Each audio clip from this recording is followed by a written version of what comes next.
We are in Hangzhou in the LGD Arena.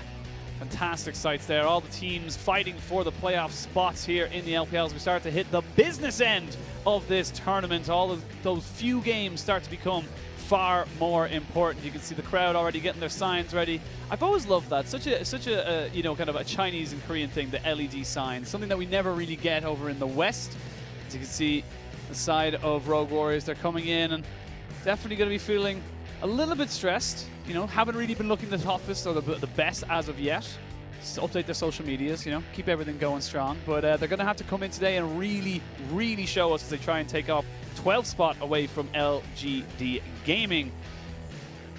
And it's just going to be a very interesting series. I think interesting, I said this yesterday because of the series, but interesting is definitely the word. Yeah, 100%. A lot of the times I try and say, like, wipe interesting off like my vocabulary. Yeah, it's hard. It's usually so there's a better hard. term for it, but in this case, in this case, it's an exception. I am Oisin PP Malloy, and I'm joined today by Baronetto Raz Mohammed. Barento! This is the first damn time we're having commentary, and this is what you do to me? I'm so sorry.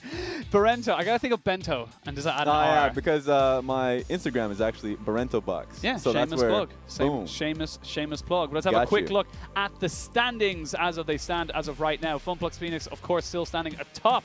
And we have a look at everybody else. Bit congested, but still, whereas I said, we're getting to the business end. This is when results really start to matter. Yeah, and we're just talking about recency. FPX were undefeated. Past tense, lost to Invictus Gaming in a 3-game brawl.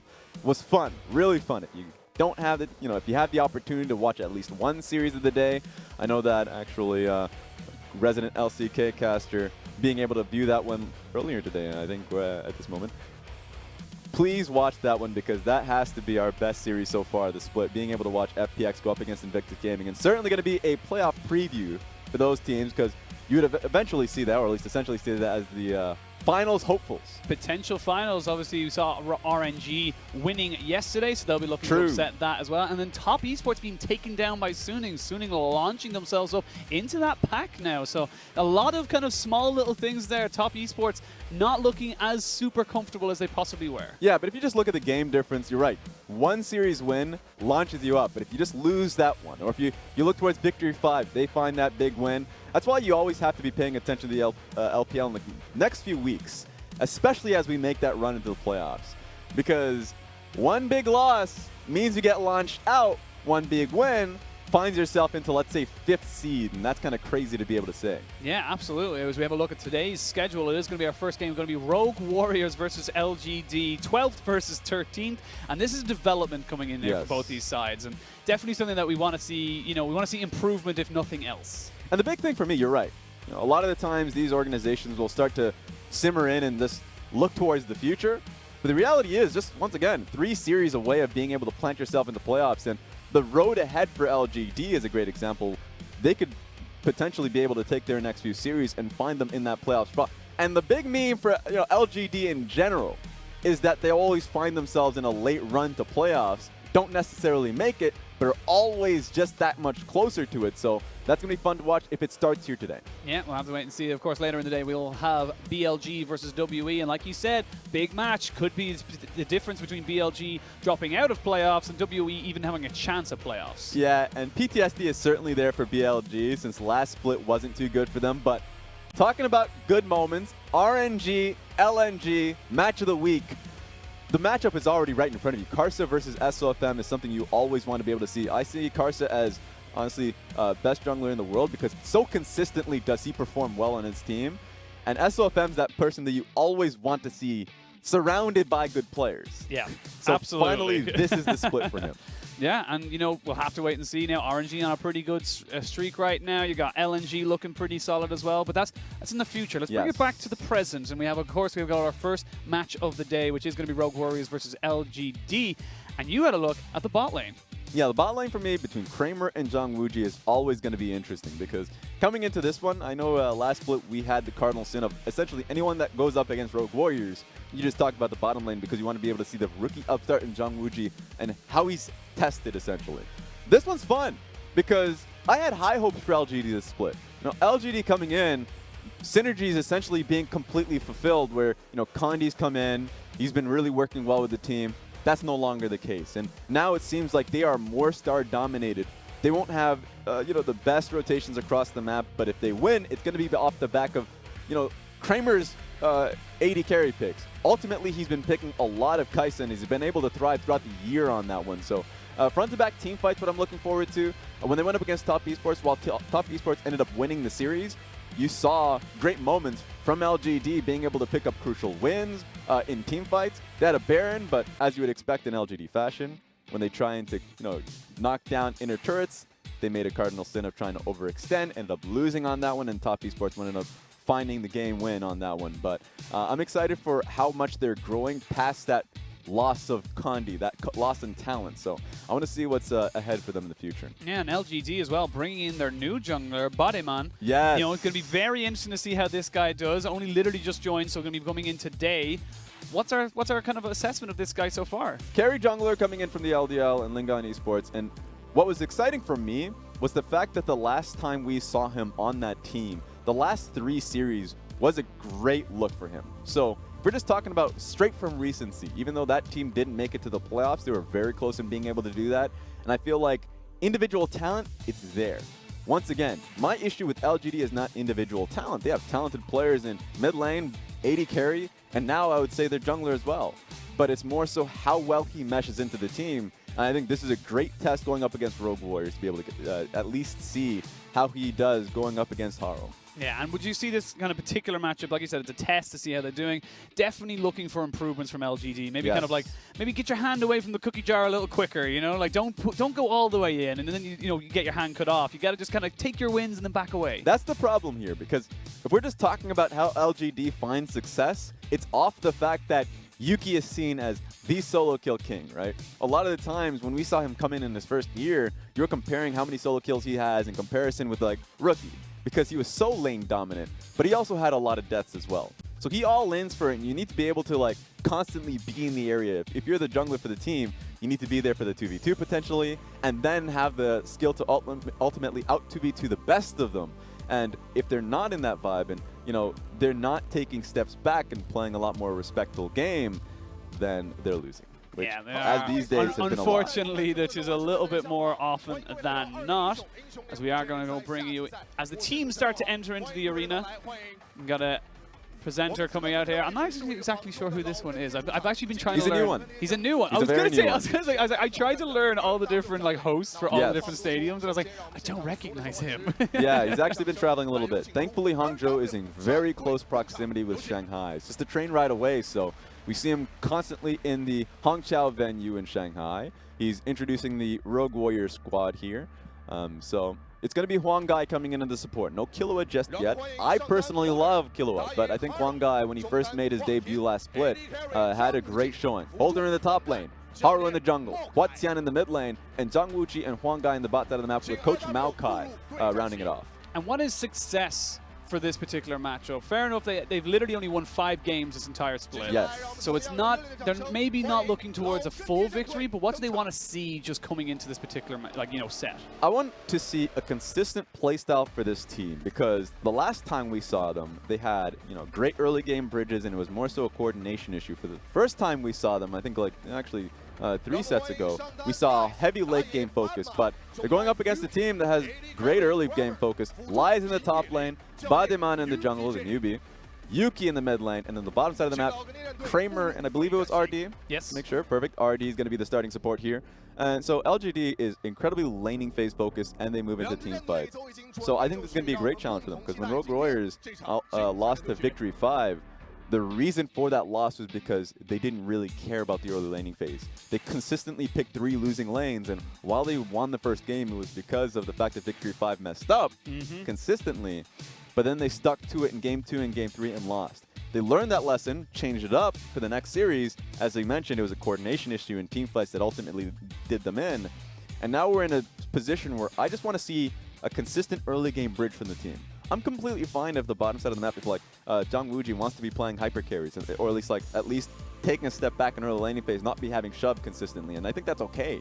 But that means that the onus is now on Holder in the top lane alongside Haro to be able to get the early laning phase in the favor and not be picking really gambit matchups like the Camille into Rumble. And so those are something that I want to like essentially heavily focus on for this team in the early game. Yeah, so we're looking for a little bit more safer, a little bit more kind of, say, quote-unquote standard. Yes. You know, but we'll have to wait and see. We're going to be jumping into picks and bans for Game 1 of LGD versus Rogue Warriors. And I'm kind of excited because, again, like there's nothing really to lose for these guys. You know, they just need to show that they are going to try and improve and really push their own kind of, you know, style, like you said. Exactly. I mean, if there is a first step, it is here. And for these teams, especially for LGD, they're finding themselves in, let me just double check, a 4-series losing streak.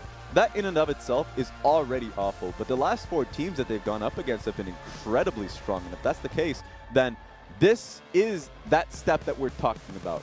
If we're talking about strength of schedule, the next few series in front of them, Dominus is in that peripheries. Like, that is very promising for them to be taking leaps forward and not necessarily saying it's a next split thing, because they could come back, find themselves in an 8th place spot. That has been done in the past.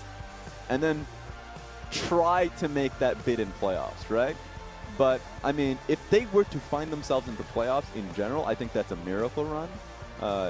Well, it's a miracle run, Yes. but I'm just looking at the schedule right now. They play Dominus Esports, Team WE, JDG, who have also looked very shaky as of date.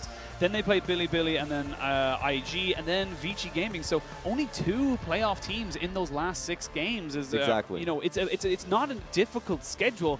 But like you said, this is the first step. You have to win this series in order to make that even a close to even, like, you know, possible dream. Yeah, and if we want to get to the nitty-gritty as well, you have to start thinking about the point differences as well. LGD, historically, I remember, I believe they bumped out Team WE in the playoffs in about 2016. That was in the Whaleless era, where, you know, it came down to points, and then it came down to game time. And if we're just talking about, like, last few splits in the LPL, teams have been bumped out like Team WE based off of points as well. So if you're LGD, you have to start thinking about in what fashion do you end up winning these games. And a 2-0 is what I would love to see here for LGD going up against Rogue Warriors. And you mentioned game time as well. Both these teams have very similar game times as well. 33 minutes and 13 seconds for LGD, with 33 minutes and 4 seconds for Rogue Warriors. So we talked about it, you know, kind of game time being such a huge pull. But here's UDJ. 这边的表现是比较突出一点的。那到了夏季赛的时候，补上 Haro 之后，其实整个队伍的核心变得稍微多一点了。然后队伍风格还是偏打架为主吧。 Yeah, big heavy focus towards Haro as a player. Yeah. Saying that the And team team style, fights. exactly, heavy focus on him and team fighting as our expectations were for a lot of these teams. In fact, if you were looking forward to today, BLG, WE, Rogue Warriors, and LGD are heavy team fighting teams. And I expect it to go the distance in a lot of these games. You mentioned game times; those are essentially like fairly long. And in losses, they're quick up against the top 4 teams. But a lot of these games for Rogue Warriors and LGD do get dragged out. Great example being LGD's last opponent in Top Esports. Top Esports was losing the majority of Game 1, and it went down to a 44-minute slugfest because of the multiple Baron fights that ensued, the throws that happened around at top inner turret. Those issues happen, and I would love to see a resolution for LGD. I think it's as simple as tighter communication of what Lies' role is. As a team fighter, as a major tank for the team, he shouldn't be engaging as often as he is, because whenever he sees a lead, that guy just goes in. Yeah, he needs to calm it down. He sees a slight advantage, and he just kind of goes, go! Yes. Which 9 times out of 10, you know, not exactly the smartest move to just go at something rather than looking at the entire map as such and see where everything is set up. But, you know, looking towards this kind of series as a whole, like, it's almost like a gentleman's agreement between these 2 teams to be kind of going, all right, let's farm up, let's just meet each other at a big objective, and then let's just team fight it like 30 minutes, and then see what happens. See, that's interesting. I agree with that holistically for Rogue Warriors. LGD is a team where I never know what to expect, especially with the countless junglers they've been throwing in since Kandi's unfortunate circumstance. Where now we've been seeing badeMan, and badeMan's going to look for fights. I think that's just going to happen for him. And certainly Yuuki in the mid lane is going to try to get an advantage just through laning phase alone. But if that doesn't happen, if we find ourselves with the Azir Corki handshake, then we're definitely going to the later portions of this game through team fights. Every time Corki's in the meta, I just feel like the game just kind of slows down Yep. quite significantly, and we're just like, all right, we gotta wait till he has 3 items, Triforce, IE, and a rapid fire cannon, and then we'll fight. Yep. Grand. That's when your eyes just look towards the itemizing, and that's it. In fact, that's why for me it's always painful to watch Team WE in any meta. Because in any meta, they're still playing Corki. And they're a team that they have a great advantage. They're delighted Perfect. right now. Yeah. They're delighted. in a perfect time. In a perfect time. We are going to jump straight into picks and bans for Game 1 of Week 8, Day 2 between RW and LGD. We're going to see some, again, pretty heavy support bans. Kramer taken away, the Yuuki taken away, Nico as well. Olaf is also, we saw him run rampant yesterday for Suning, so we're also going to see him. And Aurelia banned as well. Lux is still available, which is a surprise to me that the Yuumi got banned out by Rogue Warriors and LGD didn't respond with that with the Lux ban. But Tom Kench is still up. RD could simply just go towards and once again have that handshake towards the support matchup. I think if that's going to be the case, then Kramer very likely would go towards a Varus Tom Kench lane. Or maybe the Kai'Sa Tom Kench. I'm still a big fan of his Kai'Sa. And with how difficult it is for a lot of these teams to be able to consistently keep their leads, AP Kai'Sa with Muramana is just the big, we win team fights button.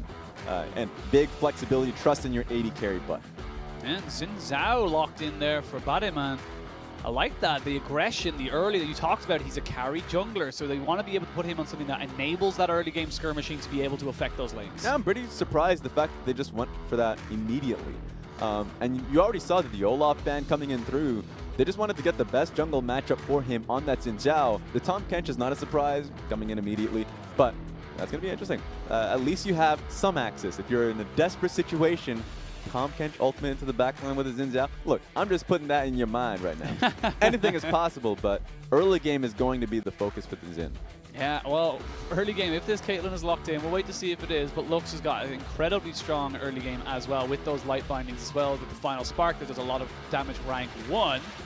I'm going to go right down to the wire, and Caitlyn locked in. That's a lot of bot lane priority for Rogue Warriors. Yes, it's unsurprising that we're seeing the Caitlyn Lux matchup that's been a constant. What I want to see from Rogue Warriors, let's say, is an Elise or Elise Sin right here now, because problem is, enemy jungler has already been locked in, and you already see 2 potential jungle bans here with just both the Aatrox and the Olaf. It would make the most sense for Rogue Warriors not to be essentially getting picked out in second phase. Rek'Sai is an interesting one. I like the Xin Zhao matchup into it. Seems like Haro is just going to be focusing on ganks primarily.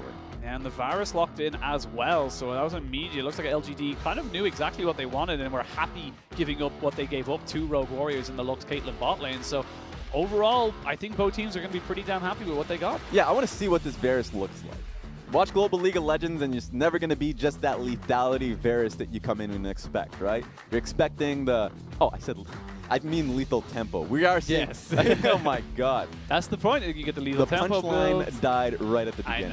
I know. But yeah. Lethality, lethal tempo. You've got a lot of options for it. But I like the lethality into the Caitlyn Lux. I think you dominate the lane. There's so much to go through. And you even see the Rek'Sai jungle. Once you get out of laning phase, you actually have immediately a siege comp set up for yourself. So that's a potential point going into second phase for LGD to utilize. And it looks like mid lane's going to be focused for both sides. Talia and LeBlanc taken away. And you can see they're just kind of limiting everyone down to the, like you said, the potentially Corki Azir handshake. I'm interested in what HuaTian is going to pick for himself. For me, he's the most unexpected person whenever you get into pick ban. His Yasuo has been something that, he's performed incredibly well and teams consistently ban against him. So that one's unsurprising, especially with the Rek'Sai being locked in. That'd just be a great 2v2. I'm interested in, let's say, a Rumble pickup. We've been seeing Rumble in North America as a mid laner, and also he's the person that actually showcased the Rumble mid first in the split. So if we're just talking about getting early priority through mid lane and having, rotating with your jungler, getting priority towards your bot side of the map, and just having an early game focus, that would do the trick for Rogue Warriors. I wonder what that pick is going to look like. Please no Corki Azir. I don't want to see it. I was going to say Azir is probably going to be locked in there for LGD, and Corki almost certainly going to come in here for Rogue Warriors. Stop it! HuaTian has played it twice already this split, so gotta stick to what you know. Unfortunately, sometimes the meta is just there for a reason. Yeah. Or is it? Look, they're going to lock in their 5 picks here no matter what. Yeah. So Yeah, I see. There's the Corky, fortunately Alright. for us. And that means that we're going to be, like you said, the handshake, going to be waiting till 2 items and then potentially seeing a fight after that. But you saw the GP hover. I just want to see what Holder wants to pick for himself. Primarily, he picks for laning phase. And I would be surprised if it was a GP, just because A, he doesn't know what matchup he's going into, and if he opts into what could be a bad matchup, then suddenly I'm not a fan of what Rogue Warriors has to offer. There we go. Locks it in. Ooh, already I'm not a fan, I see. I just want to see what LGD ends up picking for themselves now going into the second phase as the last pick, because suddenly, if you look at it, they have a good bottom lane, they could have a good top lane. Already the Azir has good shove in, especially with Electrocute in the mid lane. They would have opted into literally a bad matchup in all lanes respectively. So I'm already a big fan, just put that one out there for LGD's composition. And they lock in the Kennen, so there's the little bit of extra engage. We don't know whether or not it will be the split push AD Kennen or the team fighting, you know, slicing Maelstrom Kennen. But I personally prefer, just given with this this kind of team comms build, I would prefer to see the AP Kennen just because it has so much flank potential. I agree. I think we should definitely see the AP Klepto Kennen, just because really the purpose is fulfilled. He should be able to get out of lane just based off the range matchup alone. He should be able to contest all those barrels, have at least some push and harass within the laning matchup. And then, once teamfights start, I love what LGD have to offer. Really, all you have to concern with yourself is the flank wards coming through, just be able to set up the vision control there so it's easier for the Kennen. I don't want him to have to force to just go in front-to-back teamfights as Kennen most of the time. It's incredibly difficult to do that, especially with all of the range options LGD has to offer. And we'll have to wait and see. Champs have been locked in. Coaches have shaken hands. And we're going to jump onto the Rift very, very shortly for this first game of this best-of-3 series between Rogue Warriors and LGD. Now, it's incredibly dangerous to be sitting in some of these chairs. Whenever I look at the LGD fans, they're a little bit too comfortable. I remember hearing about, I think it was the old venue. They had to rebuild it, but ultimately that was like an old movie theater kind of feel. And so the chairs were way too good, and it was like massage chairs, essentially. I was like, that's great for some of the fans, but then you get too comfortable, right? Yeah, you forget there's a game happening. Yeah, exactly. Like, oh, I'm going to take a nap. That's why you got to keep them alert. Send them metal chairs. Yeah. Put a spike in there or something. LCS style. You don't get to be comfortable. You got to just chant. Yeah. That's why the LNG fans are always hyped, because those chairs hurt. I look at those chairs, they're cheap chairs. Yeah, well, you know, cheap chairs gets your best fans, apparently, as we're about to jump onto the Rift for Game 1. I'm very excited for this one. Of course, Corky. I still love this aesthetic. The aesthetic's so nice for arcade. So pretty.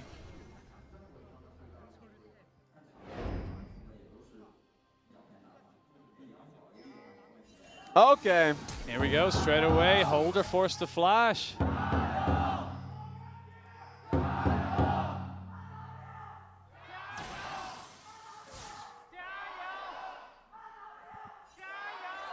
Big fan with the fact that they kept with the chance even through the level 1. Usually that just stops the fans right there, but that was LGD coming in with the advantage, being able to take the flash off the GP in the top lane. So, you know what? They probably just empowered the chant even more. Yeah, I was going to say, the LGD drum. You had the drum in there to be able to keep the beat. That's true. Felt more impactful, felt more stronger, and that gave them the confidence to go forward. But pretty standard. It actually looks like it's probably going to be the lethality virus in the bot side. Yeah, no, late invade too. I mean, no one's going to be there, so it should just literally be vertical jungling coming in through LGD.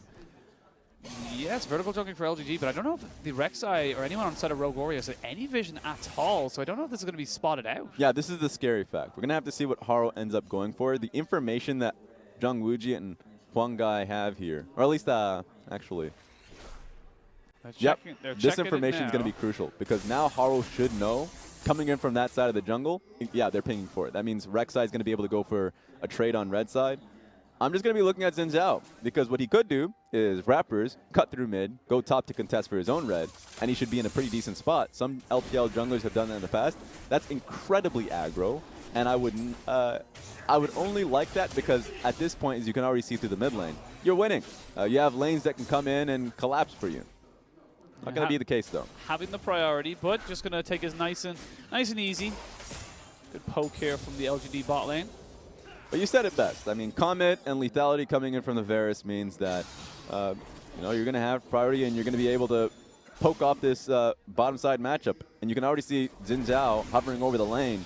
If the poke starts landing and potions are being drawn, not yet, then it makes the, level 2 gank in the bot side, or at least the dive that is, incredibly impactful. Let's see if badeMan wants to go for something. Hasn't been spotted just yet. You'd imagine that Rogue Warriors will see this now, and they'll back away. They know exactly where the jungler from LGD is. Thankfully, Haro was also able to take down both Krugs and Raptors. Usually the Krug take on top side, especially when you don't have a... Oh, before I even say this. No, they should be safe. They should be fine. Yeah, usually the top side Krug take is incredibly difficult when enemy top laner has the information. Speaking of information, I don't know if this is even possible. It looks like they're looking for it right now. They popped down a hail of arrows just to slow everybody up, but that's some fantastic trap work, but it doesn't matter. TP going to be coming in. There's the jump in, flash away, heals are used, but it's first blood to badeMan. Welcome to the LPL, and they're going to get themselves a double kill. Beautifully done by LGD. Perfect aggression. I thought that 3v2 dive would be impossible. With the teleport coming in from Yuuki, definitely had the damage to make it worthwhile. So really well done from LGD. Fantastically coordinated as well.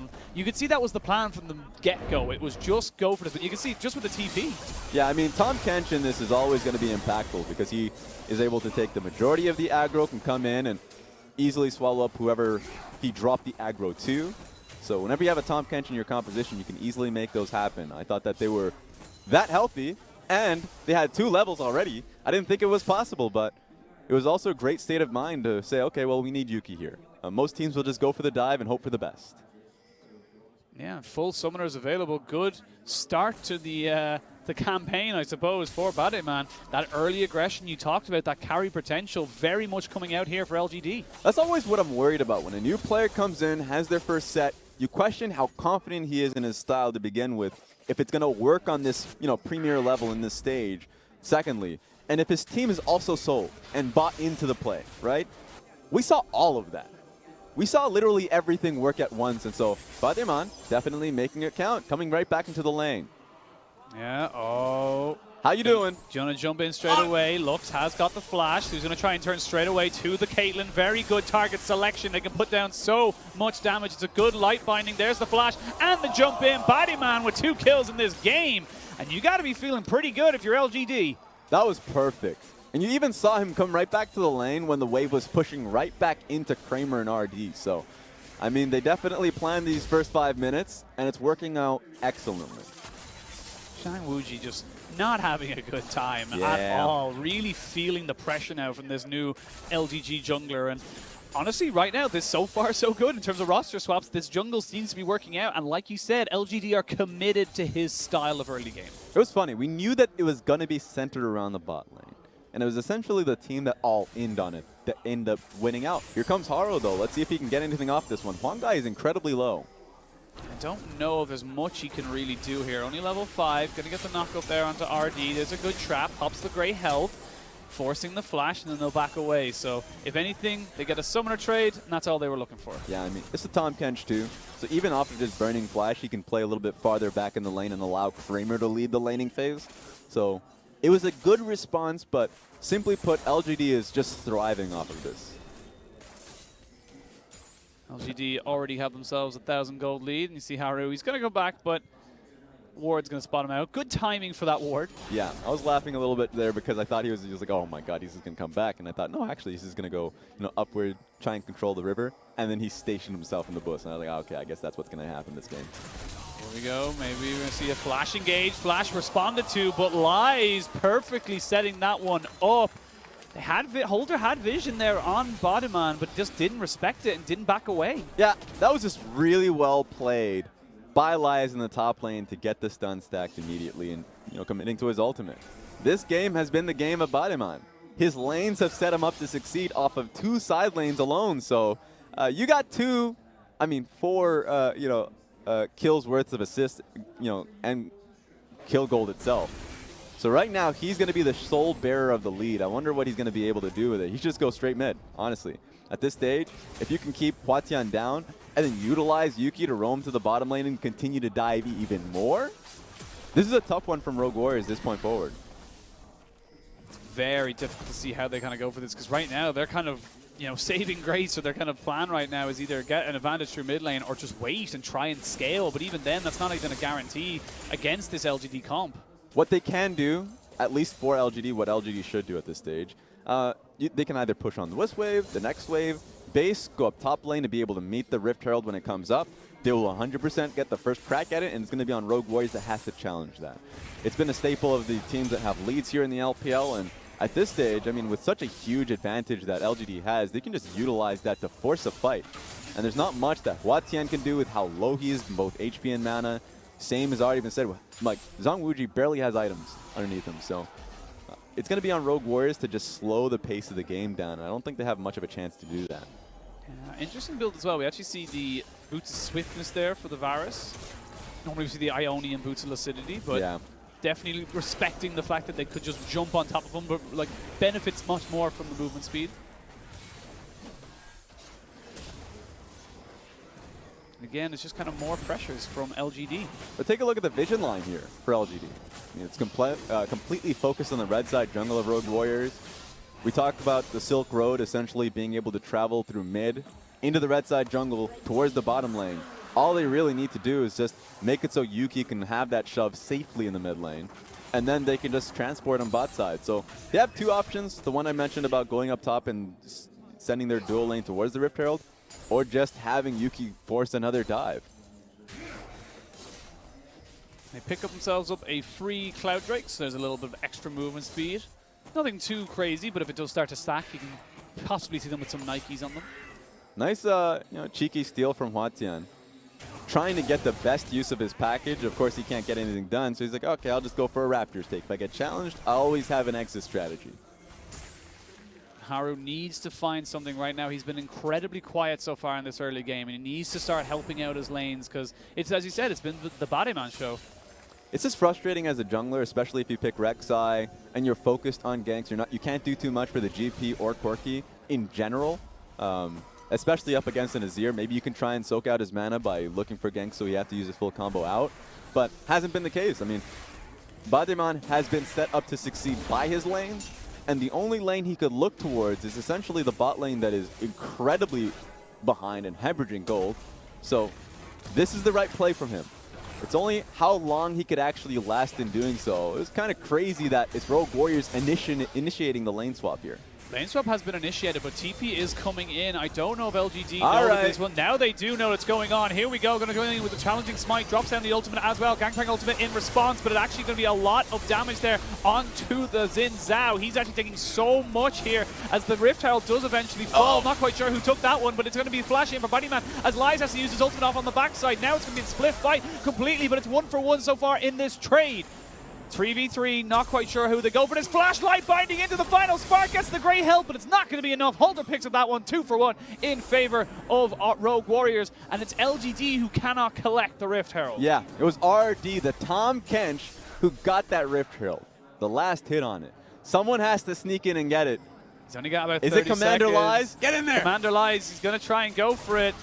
Don't know if it's worth it, though. They really don't want to give over too much gold, and there's Kramer. Done. Not in time, unfortunately. Didn't get the pressure, and that's just going to be 25 Gs. That's it. It was just more so an issue of coordination for LGD.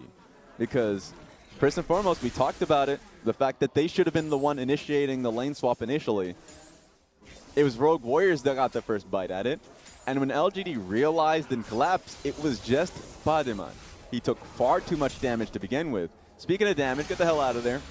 Yeah, we're actually going to see a lot put down on top of Haro with no flash and nowhere to go.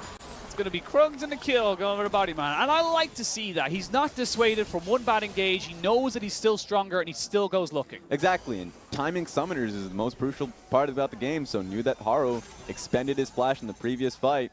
Comes right back at him. He knew he got the kill. They really want this red buff as well. You can see the vision going down on top of this. No smite available for Haro as of yet. He's nowhere near this at the moment, but I don't know if they want this fight. They can't. I mean, Kramer simply isn't there. He came back from base. They can stall this one out, but by doing so, welcome back Rek'Sai. Now Rogue Warriors can contest the fight. Yeah, they have the Tam Ken, so they've got a little bit of safety. Flash still available for RD, but it's a lot of time just to not really gain anything. That's the issue. So far, we've already seen two back-to-back plays by LGD where, I mean, timing and coordination really lost them it. This was the first one because badeMan's like, we need to contest this. Varus is not here.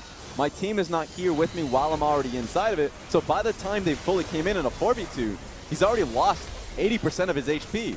So he's dead instantly. Even though Tom Kent was able to get the damn Rift Herald, they couldn't be able to pick it up. They didn't win the team fight immediately afterwards.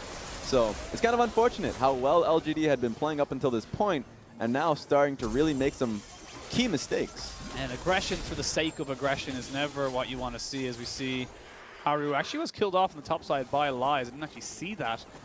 And overall, they're not going to be too unhappy with it, but yes, they would have been nice to get that Rift Herald after they fought so hard for it.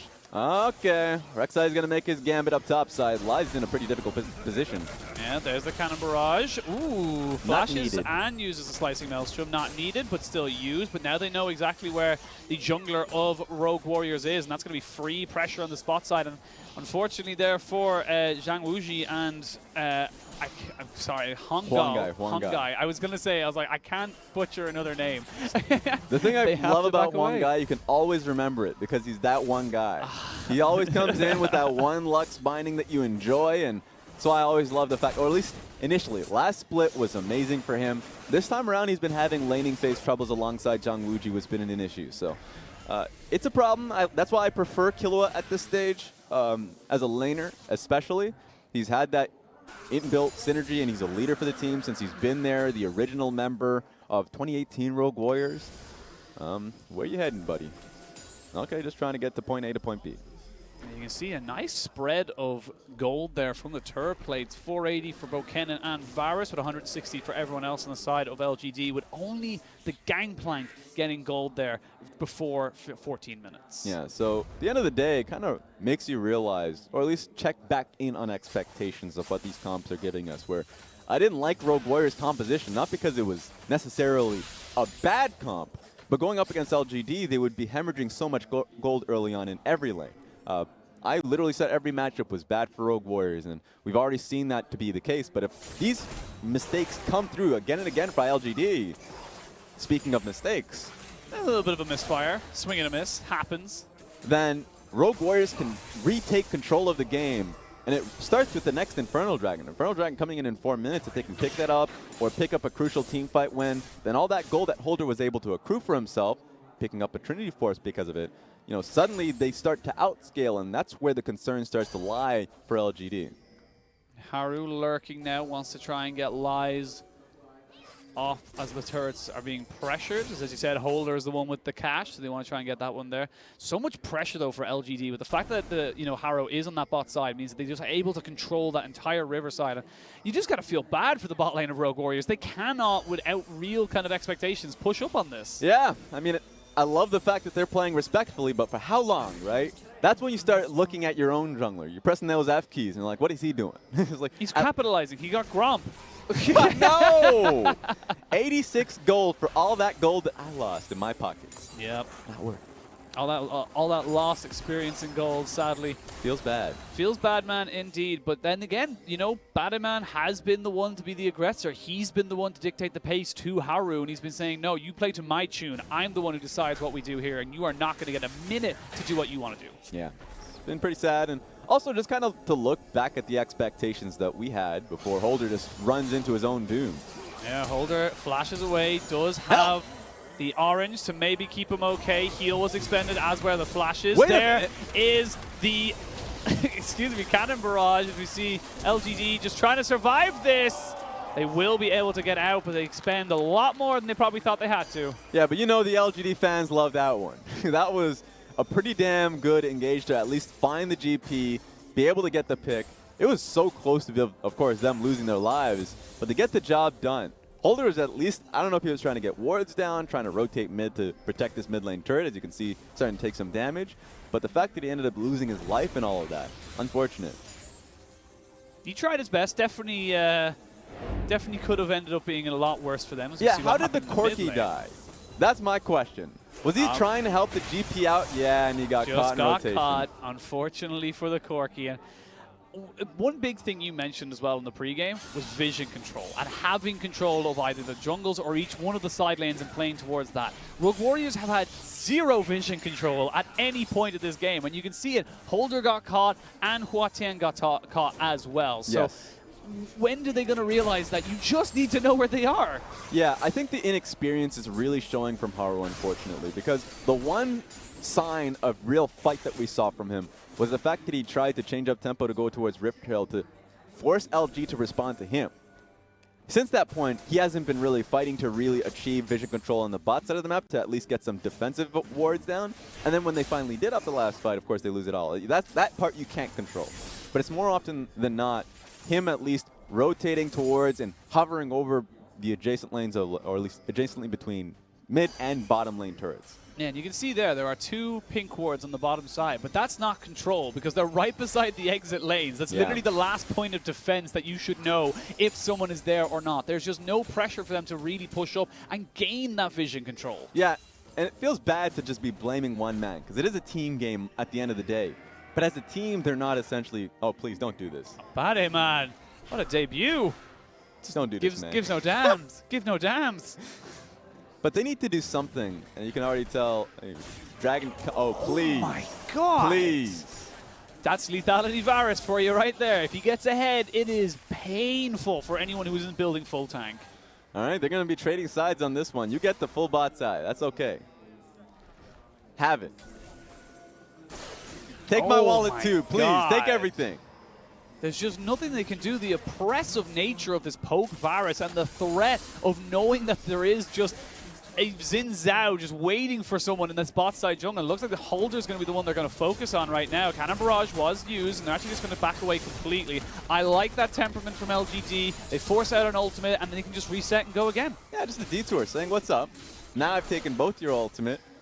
That's all I need. And the Dragon's just been waiting there now for LGD, so this has been a great early game from badeMan. And a lot of it just comes down to how quickly this team has not only just surrounded him, but with the strategy that's been in tow. So the only mistakes that we've been seeing are mistakes that have been, oh, okay. Oh, that's unfortunate. As we see there, Lies going to use the Slicing Maelstrom. Gets the stun at the very last second, but Yuuki did use the TP to try and join in. On top of this, they have a Tam Kench ult available as well if they want to use it. Looks like they're going to go for it. They're trying to just cut off everybody. Haro, though, he's very slippery. Good double light binding as well. That's going to be them full disengaging from that fight, but I like the idea from Rogue Warriors. They know they can't do anything bot lane. You might as well try to do something top. Yeah, very close to being able to get a pick for themselves on live. Then suddenly you start trading, top side vision for bot side vision. You have suddenly, Baron in your scope, and unfortunately weren't able to get the kill and getting pushed off by LGD. And something as well that you mentioned back in the pregame as well. LGD, fantastic in the early game usually, do very well at getting themselves leads. Yes. But then it just elongates, it stretches, they don't finish the game, and this is kind of a bit of a scary point where you're kind of saying, like, if this goes another 10, 15 minutes, that's when Rogue Warriors don't care about how out the first 20 went.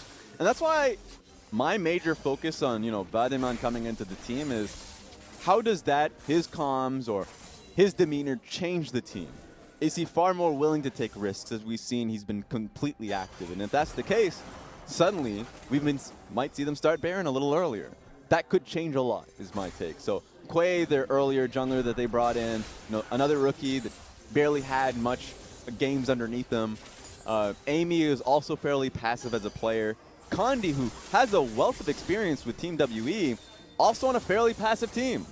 So this is really a first look and first take with LGD and an incredibly aggressive jungler. So I want to see what that looks for them. LGD looking for a new look, trying to find themselves within this very competitive LPL league. Rogue Warriors, right now, they're just happy to keep soaking up the farm. Try get the items onto the Caitlyn, get the Corki onto the IE Triforce. Now he can start doing some damage. The longer this game goes, they will have damage threats, and that gold lead of 5,000 won't mean as much. Yeah, but they're on a timer now. I mean, the fact that the Baron side has been completely cleared, if you look towards LGD's composition, they can actually take it up pretty easily. The only issue is they have a lethality Varus instead of that lethal tempo, Blade of the Rune King Varus. But at this stage, they can still get the job done with Tahm Kench tanking. So I think Rogue Warriors do need to respect the the vision control. In fact, I think they're currently on it. Okay, just yeah, there we go. No vision whatsoever for the side of Rogue Warriors. You can see they can potentially two-man this. There is a trinket. And they're going to keep going onto the RD, does not care. But maybe they just use it as bait. Maybe they know now that there is no trinket available. But if they're doing a good job, if they are doing a good job of being able to track summoners and trinket timers, that they know they can go for this once again with the blue trinket being taken away completely. They're just baiting it straight away. I think someone moved there. Yep, they're moving and they know exactly what's up. They're waiting for them in the side. Good final spark to scout out. You've always got that in the back pocket when you have the looks. Gives you a nice, kind of area of safety before you have to go face checking anything. And a lot of wasted time for LGD. They started it. They didn't really push for it. They kind of waited for them to kind of expected Rogue Warriors to go for the kills, and it just never came. Yeah, and we need a few more of that. Is the case here for Rogue Warriors. But the fact that they were able to stall them out in such a smart way, I think so. I think he stole it. Oh, that's huge. That's 5 minutes of pure, like not pure vision, but a decent amount of vision that they didn't have before. I guess we're in for a longer one. I did mention their game times. We are 10 minutes away from their average game time for these two teams. So, and Caitlyn hasn't gotten all her items yet. You can't expect them to win the game before they have a fair fight at this. I mean, that's fair. That's cool. I mean, right now I'm looking towards Holder, who's been getting a decent amount of gold for himself and has already has Steric's gauge, so he's team fight ready. I mean, we're at a stage right now where LGD has to respect the damage that's coming in by Rogue Warriors. They're going straight for the turret here now. Yeah, found themselves a little bit of an advantage. There is the Chain of Corruption going to be landing there, forcing everybody back, and was no real intent to kill there, just to zone. They get themselves a tier 2, and opening up the mid lane gives you more avenues to kind of extend your vision control. Yeah, and the Varus ultimate, something that doesn't get mentioned a lot is the fact that it empowers lethality builds so much, just being able to have that 3-hit passive instantly, just with that one hit. So yeah, Rek'Sai has to get the hell out of there the moment he gets hit on that one, so the rest of his team doesn't get hit as well. So it's a small bit and feature that you have to look at with LGD with greater focus, because they can't get anything on the Baron side. Start moving in for Siege, and that has something that they have to be worried about now. And Blighted Quiver, very, very strong at just absolutely chunking out tanks or squishies. Does not really matter. As we see the Dragon being taken out. Going to be a second Ocean. Rogue Warriors do not care at this stage in the game. Going to be triple Ocean stacked, though, and that's a lot of regeneration for the side of LGD if they do end up taking it. Yeah, I mean, if we're looking at all of that non-committal poke that you would essentially see, the Caitlyn ultimate, the same thing from Corki. That's just technically his entire kit once he has rapid fire. Gangplank barrels. Yeah, exactly. That's something now Rogue Warriors has to pay attention to. I think it's going to shift away from Baron with how difficult it is for LGD to achieve that. And now it's going to be Rogue Warriors competing versus the Dragon pick that LGD now has. And what does victory for Rogue Warriors look like right now? We've obviously talked about how far ahead LGD are. We've talked about them in length. What are Rogue Warriors waiting for? Because right now they're just conceding bit after bit after bit without really gaining anything else. I really like the pick potential that Rogue Warriors can surround around like Huanggai's Lux bindings, right? If that comes through, Trap is another thing you can layer with. And they have a lot of just non-committal poke damage once again with Caitlyn and the Corki that they can play around. So great crit damage poke that they have that they can work with. GP, once he's in a fight, I mean, they just have great team fight. And the one thing that I enjoy about GP's team fighting is just the zoning that the barrel provides for his backline. So even though they don't necessarily have a tank that can do that for them, the barrels will give them a lot of space to work with. So take a look at this. Wonder if we're going to see anything from Haro here. TPs are available. There are a couple of wards dotted around. Nothing too deep for either side. As this tier 2 defense goes on for Rogue Warriors. So much poke, though, available from this Varus and Azir. I feel so bad for Rek'Sai in this case. If he ever goes for a flank on this team with simply a Tahm Kench just sitting there, that's a feels bad if I've ever seen it. He's not going to be able to do too much, but RD got destroyed.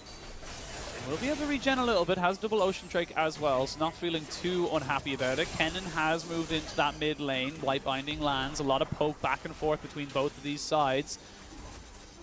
Huanggai needs to back away because he just got poked out, but overall, successful defense by Rogue Warriors. But I like this even more. They were able to get a lot of DPS on towards Rogue Warriors through that siege. They can now move towards the Baron. If Rogue Warriors contest, they have to use their TPs. Here we go. There is the cannon barrage going to come down. A lot of damage there onto RD. You can see him. He's just been taking so much. Ooh, that was actually kind of close. It got knocked up by the Baron as a little assist. But the Baron has been secured nonetheless, and there was just no contention there from Rogue Warriors. Yeah, I mean, that was just great from, LGD as a whole. But oh, double TP though coming in. They're going to try and kill off the gangplank. You went too far, my friend. There's nowhere you can go, no way you can disdain. And that is going to be a free kill as they look to push the lanes. These death timers are getting pretty long. Yep. 49 seconds on the GP now. While you have Baron buff empowering your minions on side lanes, they're giving up a lot. Inhibitor should go down here just because Holder made that mistake alongside the fact that Baron was picked up here. Still a decent amount of wave clear from the side of Rogue Warriors. Unfortunately for them, it is majority magic damage, so those minions are going to be very, very difficult to actually kill.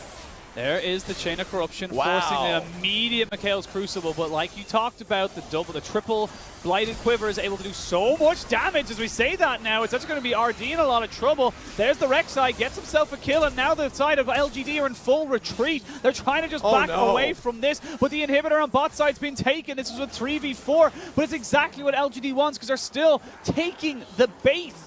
Rogue Warriors get something, but they lose almost everything else. BP, why can't we just have a clean LGD game? Why can't we just have... You're asking for too much, Raz. I just want to check acceptable. the boxes. I'm creating new boxes now just because I don't want them to be dying needlessly to HuaTian. A little bit of gold going over to the side of Rogue Warriors, but the important thing for LGD, of course, is they did break open the base. Yes, the inhibitor in the bot side is now taken down.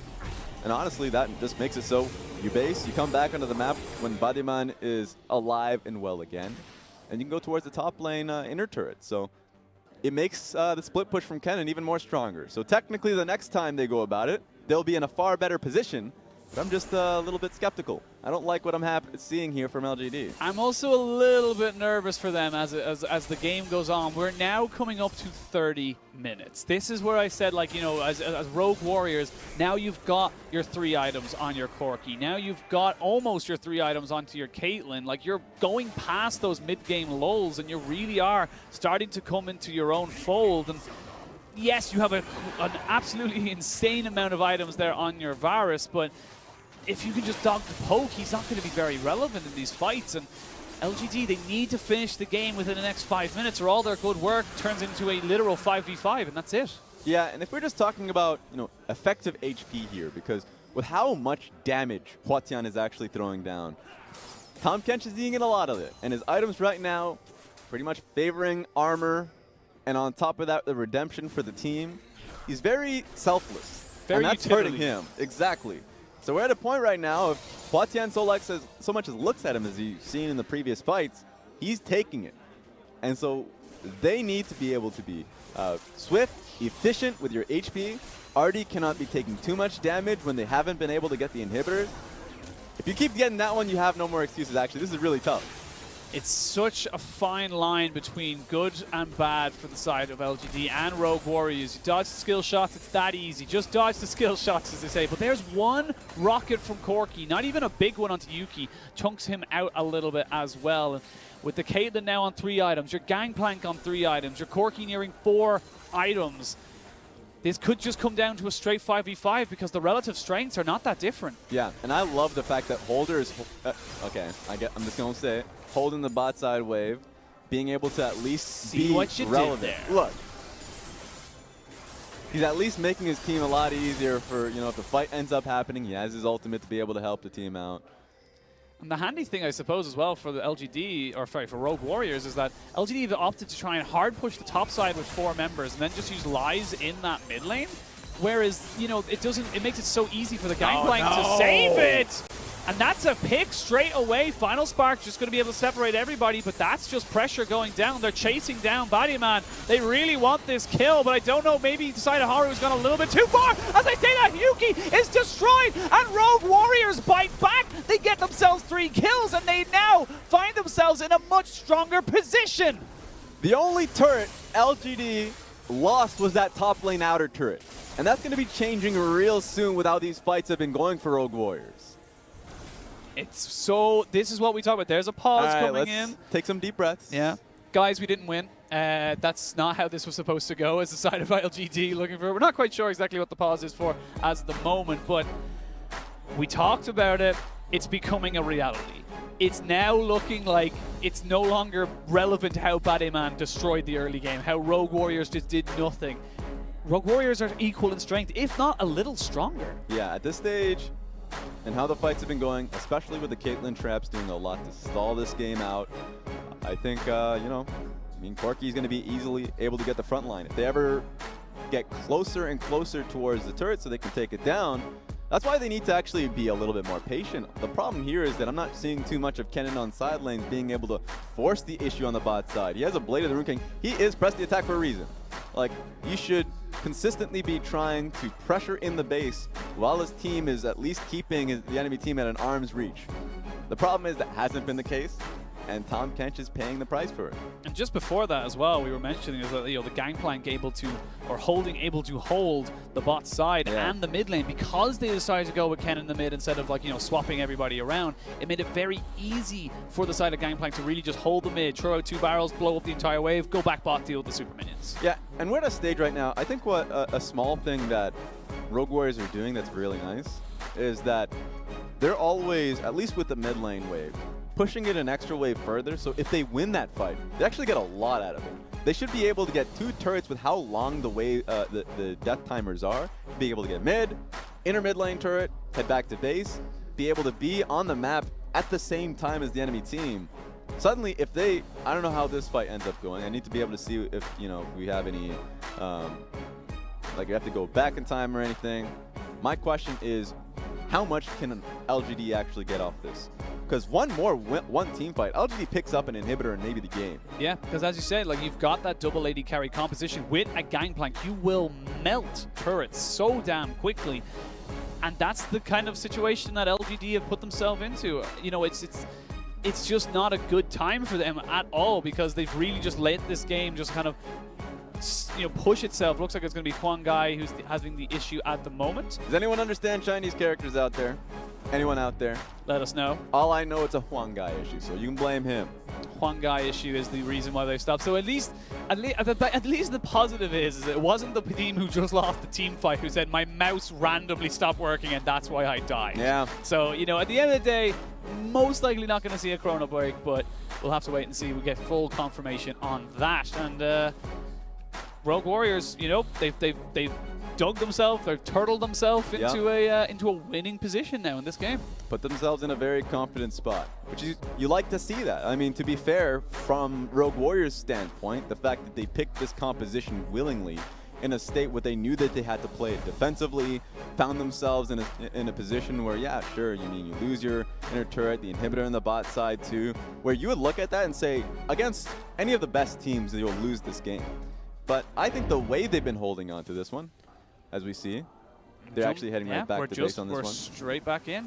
The wave they've been holding on to this one, I think, has actually been really good, really well done. They haven't been losing too many resources with members, you know, holding on to the bot side minion wave. So this inhibitor should be able to come up in time for a contest on, let's say, the Elder Dragon. Now LGD, let's have a quick look at that fight. You can see it's just like you talked about the items, he's just not tanky against this magic damage. Yeah, I mean, with that last auto attack, Tahm Kench was like, I guess I should have gone Gray Shield earlier, but I mean, you can't blame me on that one. At the end of the day, why are they mid, is my question. Why not be top lane, have your cannon on the other side, completely obliterated Yuuki? Great awareness there from ZWuji as he's able to just pop down, knows the rest of the side of LGD were coming in. He's like, I'm going to throw a trap right here, and if someone gets caught, I just destroy them. Now, thankfully for him, it was Yuuki, so all of a sudden it was just a huge chunk of damage straight away onto the LGD mid laner. And Baron's up, no real vision for Rogue Warriors, but they kind of need to contest this. They have a pretty good vision, at least in their blue side jungle. They can actually, you know, push out an extra wave mid lane, be in the area, especially for Haro to at least get some tremor sense in the area and see if anyone's there. Right now you can see they're actually bot side, really bizarrely. It's going to give LGD this Baron seemingly for free.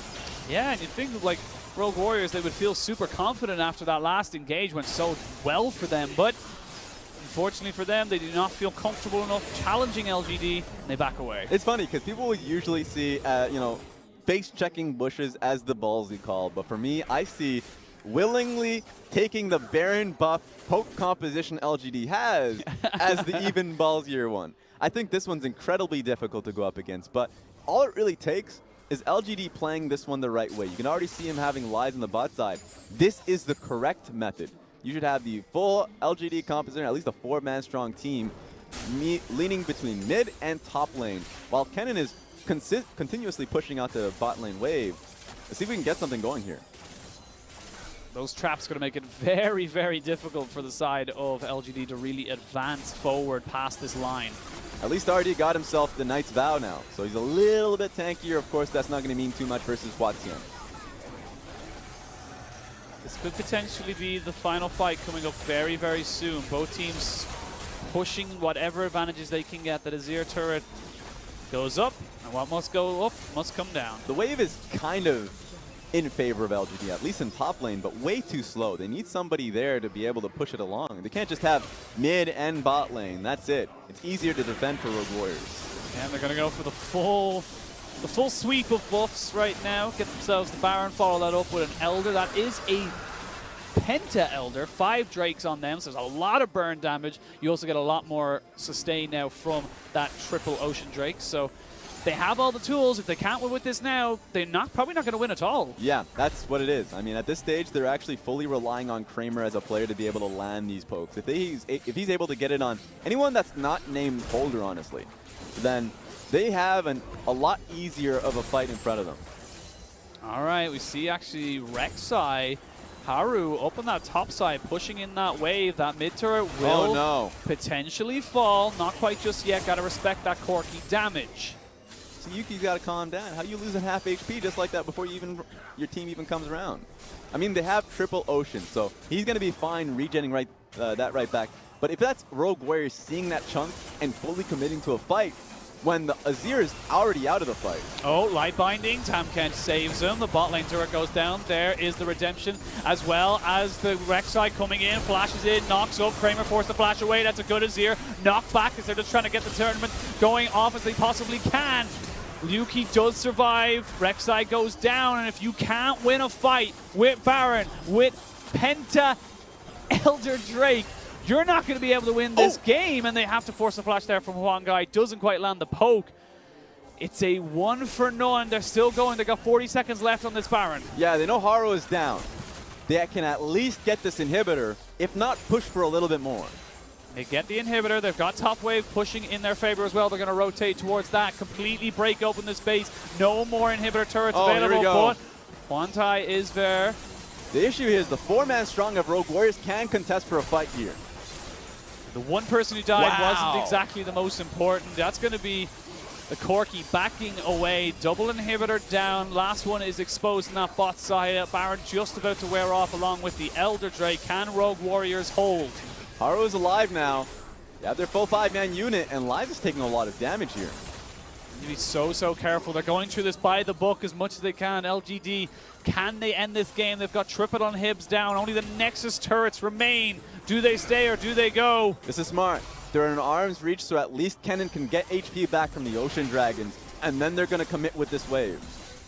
Here we go. First wave comes in. The next one will have the double super, so they still got to wait for that. There is the initiation. They do land the Chain of Corruption down onto Huanggai as he does get chunked out, but not quite killed. I tell a lie. He has been killed. As we come back into it, they've backed up immediately. There's one pick that stops a lot of death potential on the side of LGG. HuaTian. Oh, nearly going in. Lies going in. badeMan just about keeps himself alive. Nexus turret 1 falls. It's a siege. It's a slow and steady breaking down of Rogue Warriors base. LGD, they have to be able to do this. They just need kills right now. HuaTian and ZWuji are their primary options, but they're well protected. Trying to go in. Rogue Warriors valiantly holding the last line. You've got to hold. You've got to try and keep it going. There's the first wave of double super minions coming in. They finally take down the Nexus turrets as everyone jumps in. They take down the Nexus. It was long. It was ugly. But the victory for game 1 of this best of 3 goes to LGD. This is why you value them dragons. Doesn't matter how much damage they ended up taking down on the Tahm Kench, on top laner, they always just took a step back healed right up and continued with the siege. This one was ugly, as you mentioned, but able to get the job done. Good trek for LGD. And that was not what you want to be seeing from LGD coming into a game where their early game was so strong. And you can see there wasn't really a moment where they kind of like lost it, but they just couldn't end it. Yeah, that was the problem. Literally, if you saw those fights out there, you're in a position where HuaTian was actually outputting too much. You know, ZWuji's great follow-up as well. It was definitely getting there for Rogue Warriors, but that's the risk that you end up taking when you forego all laning matchups. When you say that we're willing to essentially give it all away, LGD were picking up the great amount of leads and everything, and it was just a gambit that LGD would mess up a few more times that did end Rogue Warriors. And Rogue Warriors, they can take solace just knowing how strongly they defended. Like literally, so much of that game was just purely them kind of going, we will not back down. And yeah. It was unfortunate that the 3 Drakes they happened to get weren't Infernos, they weren't Clouds, they were Oceans. And Oceans meant they were able to stay in that base. And let me tell you, watching a lot and being able to be, bear witness to a lot of these LPL games for years and years, I'm just completely surprised that mentality didn't erode through that game. With how many mistakes that happened on both sides of the rift from Rogue Warriors and LGD, specifically from badeMan in his debut game, the fact that he had such an amazing lead to begin the game made a few mistakes, more so the team mistakes that came through. And then they were still relentless. Yeah. Forcing down the turrets, or at least realizing that they couldn't cleanly get Baron, or weren't confident in the 50-50 that would follow. And then they're just saying, all right, we have one Trek mine on this one, Dragon, Elder Dragon, get everything, and then we roll in as a team, and it was ultimately successful. And a lot of times, players, anyone that comes into these situations, they're saying, are we really this bad? And sometimes you just got to take that like internal L. But yeah. in reality, you still getting that W. Go, yes. The history books, you still get that win. Yes, and in the official books, it will be W game 1. However, when you dive into the specifics, yes. It's not exactly the most, what would I say, gracious of wins, yes. shall we say. And I'm still really happy that the first, for me, the tail of the tape were the first, 5 minutes of the game. Where the first 5 minutes, a lot of the times, you get to see a good glimpse of, coaching staff, all the pressure that they have, or at least the game plan they have going into the game, especially with a new jungler in tow as well. And I saw only positives there for LGD. Absolutely. That the fact that they were able to, also some veteranship as well with Kramer, where you were able to see them, holding in the wave to allow him to get that gank very easily, the comeback gank that he was able to get, going topside to be able to come in with lies. This team, surprisingly, have a lot of older named players there. And you got to really see it in the first 5 to 10 minutes. The only problem was Rift Herald was a big loss for the team. The ultimate mid lane fight that I remember was an issue. And then when they just tried to close the game, they couldn't really do it together as a team. I think that will resolve itself. That's the beauty of best of 3s. Hoping it happens soon rather than later. If you're an LGD fan, of course, you expect that. You want that to be the reality as well. Yeah. But for badeMan, so far, top marks. Think he's a fantastic new talent coming in. Pretty happy with him. But we'll have to go to a quick break. When we return, we will see if Rogue Warriors can bite back or if LGD can take the 2-0.